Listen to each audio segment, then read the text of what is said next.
Now, of course, we had to include a few Sumfest moments in the Intense 5. Let's go. Upcoming DJ Lali was a no-show for Sumfest. According to reports, he was told he was scheduled for a 2 a.m. performance, and at 10 p.m. they called his management and told them that the time had changed and he was on in just a few minutes.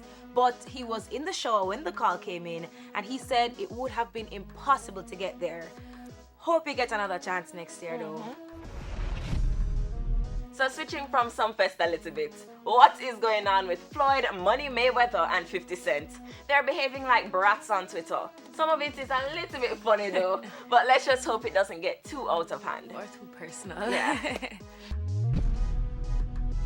Junior Gong's son singing happy birthday to him at Sumfest and staying on stage with him to see him perform.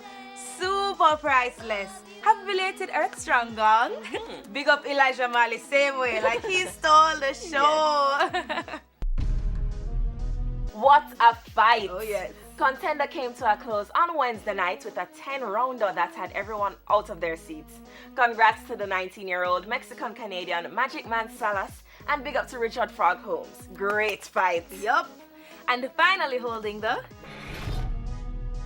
spot this week, Spice! What a performance! From the Wakanda intro right down to the fireman. Listen to me now. Spice, your Sumfest performance shot. Now, whether you close the show or not, people would have still been there waiting to see what you were gonna do, okay? But Intense, big up to you. That's it for the Intense 5 this week. Remember to follow us on Facebook and Instagram at TVJ Intense. Up next, Sugar is in the hot seat. We'll soon forward.